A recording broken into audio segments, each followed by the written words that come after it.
Terlebih lagi, energi ini tampaknya memberikan tekanan yang besar pada takdir dewa kehancuran. Sepertinya semacam kecelakaan memang telah terjadi di wilayah dewa kehancuran. Hades menyipitkan mata dan menatap wilayah dewa kehancuran, sedikit mengernyit, namun, mengapa napas ini membuatku merasa familiar? Apa yang terjadi? Dengan sebuah pikiran, kekuatan Hades, bersamaan dengan kembalinya kekuatan dewa mimpi buruk, tiba-tiba berubah menjadi kekuatan tak terlihat dan diam-diam menyapu wilayah dewa kehancuran, berniat untuk mengintip. Pada saat ini, jauh di dalam jurang keheningan abadi. Boom! Dewa mimpi buruk, yang sedang duduk bersila di sana, memancarkan aura dimensi tinggi yang mengerikan, tiba-tiba menahan kekuatannya dan kembali tenang. Sepasang mata juga terbuka. Dewa mimpi buruk, apa yang kau lakukan? Kata dewa kehancuran dengan kaget dan marah. Sang penguasa mimpi buruk sedang rileks saat itu, dan berkata dengan suara berat, Saudara Midao, kau bilang wilayahmu diserbu, jadi aku harus memeriksa situasi di wilayahku. Sialan, apa kau tidak tahu kalau tindakan seperti itu akan memancing klan binatang erosi di kedalaman jurang keheningan abadi? Sang penguasa mimpi buruk terkejut dan marah. Lupakan saja, cepat tahan napasmu.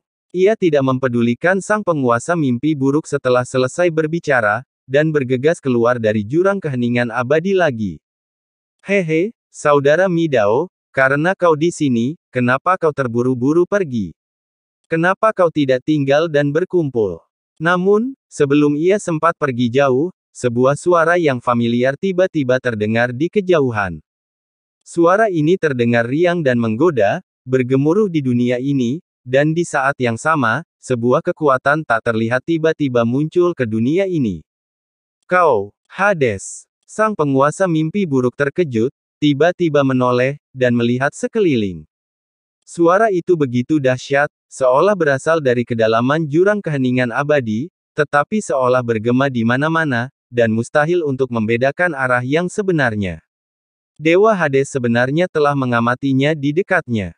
Namun, betapapun kerasnya usaha sang penghancur untuk memata-matai, ia tidak dapat menemukan lokasi Dewa Hades yang sebenarnya, juga tidak dapat merasakan sumber kekuatannya. Sialan, penjahat-jahat ini bersembunyi di belakangku selama ini.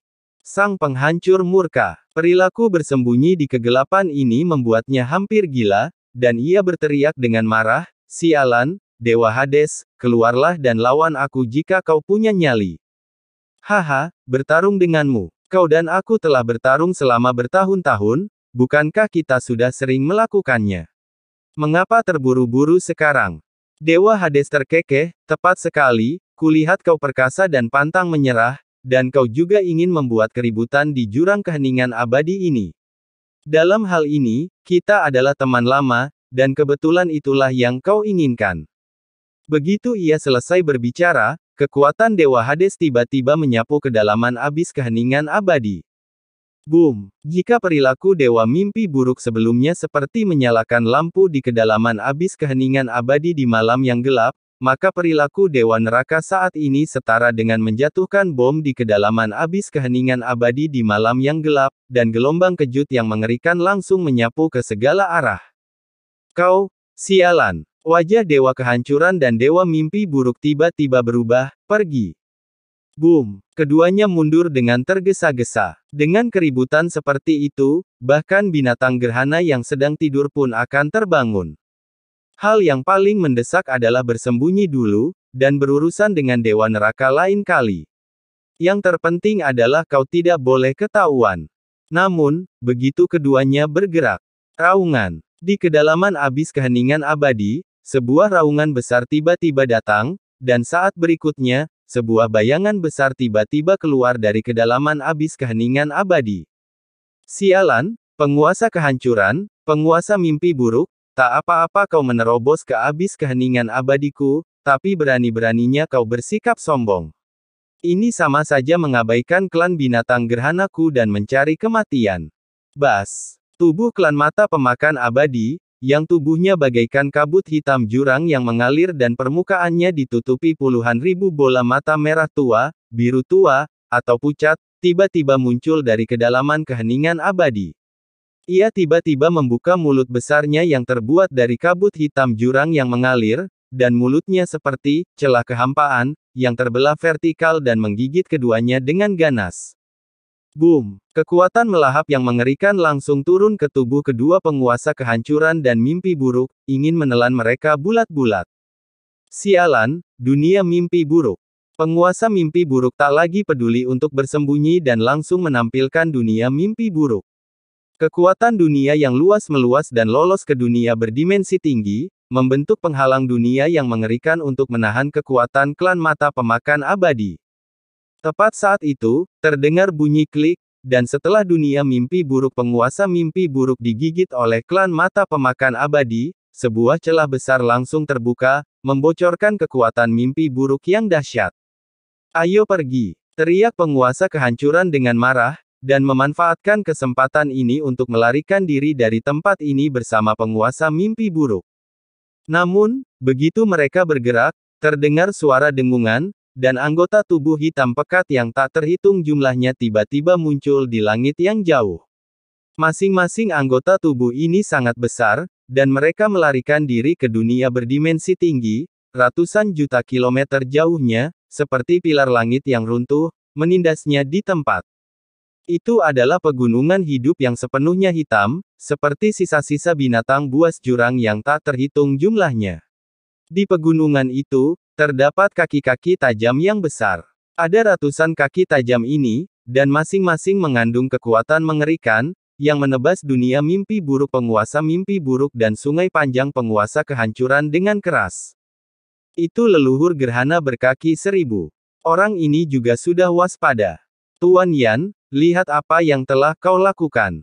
Tuan Mi murka, wajahnya pucat pasi. Leluhur gerhana berkaki 1000 ini adalah eksistensi mengerikan yang tidak kalah dengan kaisar klan mata pemakan abadi. Ia adalah yang terkuat di antara binatang gerhana. Ketika mereka berdua bergabung, tekanan yang mereka tanggung pasti akan meningkat secara eksponensial.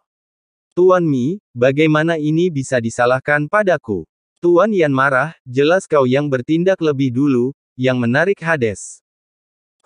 Aku bertindak, tetapi jika bukan karena kau menghubungkan kelompok dunia berdimensi tinggi dan memproyeksikan diri dari kedalaman jurang keheningan abadi ke wilayahmu, bagaimana kau bisa membuat keributan besar dan ditemukan oleh Hades? Tuan Mi marah. Sambil berteriak, keduanya bertarung dengan gila-gilaan melawan kaisar klan mata pemakan abadi dan leluhur gerhana berkaki 1000, dan melarikan diri dengan gila-gilaan di saat yang bersamaan. Ming, haruskah kita juga melakukan serangan diam-diam? Dalam kehampaan gelap di kejauhan, Ratu Bulan Dunia Bawah tak kuasa menahan diri untuk menyarankan. Kita tunggu saja apa yang terjadi. Hades menggelengkan kepala, ekspresinya serius, binatang-binatang erosi yang kuat di jurang keheningan abadi bukanlah orang bodoh. Aku khawatir mereka samar-samar menyadari keberadaan kita. Alasan mereka menyerang Tuan Mi Dao dan yang lainnya adalah karena klan jurang yang diwakili oleh Tuan Mi Dao dan yang lainnya adalah musuh bebuyutan binatang-binatang erosi di jurang keheningan abadi. Petik 2. Tapi jika pihak lain mengatakan ingin bekerja sama dengan kita, itu mustahil. Jika kita tidak bertindak, pihak lain bisa saja menutup mata. Jika mereka benar-benar muncul, dengan martabat binatang-binatang erosi, mereka tidak ingin dikenal bekerja sama dengan kita untuk menghadapi klan jurang, yang pasti akan berujung pada konflik. Tunggu dan lihat situasinya dulu. Yang terpenting, aku benar-benar ingin tahu siapa orang-orang yang menyerbu wilayah kekuasaan Tuan Mi Dao. Aku sangat penasaran. Hades mempertimbangkan dengan saksama, hatinya sudah sepenuhnya terfokus pada kekuatan yang telah dilepaskannya, dan diam-diam ia menyapu ke arah wilayah kekuasaan Tuan Mi Dao, ingin melihatnya sekilas. Pergerakan besar di Abyss of Eternal Silence tentu saja membuat beberapa penguasa Abyss yang sedang menonton pertunjukan di luar Abyss of Eternal Silence khawatir. Apakah Tuan Kehancuran dan Tuan Mimpi Buruk menemukan Dewa Dunia Bawah secepat itu? Tuan Abyss, Tuan Roh, dan yang lainnya, yang berjaga di luar Abyss of Eternal Silence, merasakan pergerakan itu dan mendongak satu persatu, dengan kekuatan mereka menunjukkan dunia berdimensi tinggi untuk mengintip ke depan. Ini, sepertinya yang bertarung dengan Tuan Kehancuran dan Tuan Mimpi Buruk bukanlah Dewa Dunia Bawah. Itu Kaisar Klan Mata Pemakan Abadi dan leluhur gerhana berkaki 1000. Kenapa mereka berdua? Dewa Dunia Bawah tidak ada di sini. Apakah penguasa kehancuran dan penguasa mimpi buruk itu idiot? Mereka jelas-jelas menyerang Dewa Dunia Bawah, jadi kenapa mereka bertarung dengan klan binatang gerhana lagi? Ada apa dengan otak mereka? Sekelompok penguasa abis tercengang. Klan binatang gerhana menjaga Abyss of Eternal Silence. Bertarung dengan mereka di sana hampir membosankan.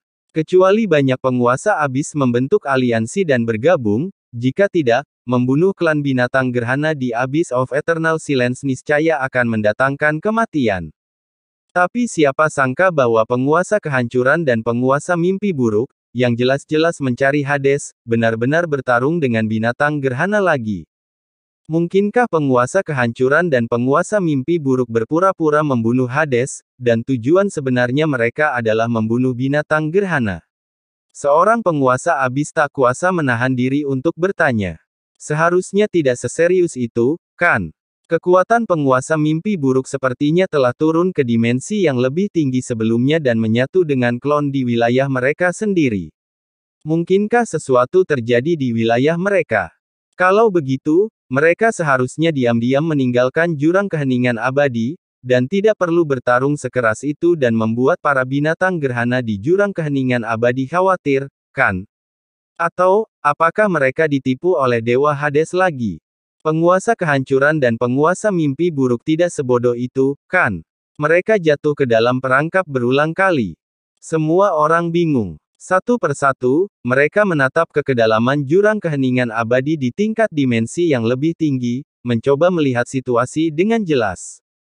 Namun, ada juga beberapa pembangkit tenaga listrik setingkat penguasa jurang yang tampaknya merasakan sesuatu dan menoleh untuk melihat wilayah penguasa kehancuran dan penguasa mimpi buruk. Tindakan keduanya sebelumnya memang agak aneh. Saat ini, di inti wilayah penguasa kehancuran, klon Dewa Kehancuran, yang menggunakan ikatan dimensi tinggi untuk mengikat Qin Chen, merasakan tubuh aslinya tak bisa mendekat, wajahnya pucat pasi, dan ia cemas. Kita harus menjaga orang ini dan menunggu tubuh aslinya datang, atau... Klon Dewa Kehancuran tiba-tiba melihat keluar jurang keheningan abadi, tempat para ahli Dao Lord lainnya bersembunyi. Qin Chen, yang terikat oleh ikatan dimensi tinggi yang tak terhitung jumlahnya, juga mendongak saat ini, dan samar-samar merasakan fluktuasi kecil di jurang keheningan abadi.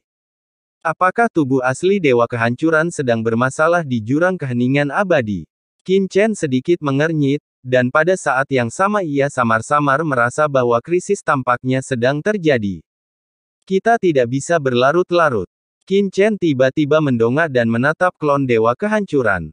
Haha, aku sudah bermain-main dengan saudara kehancuran begitu lama, sudah waktunya untuk mengakhirinya. Qin Chen tersenyum tipis. Hentikan. Wow, cahaya pedang yang terang tiba-tiba menyala di antara langit dan bumi.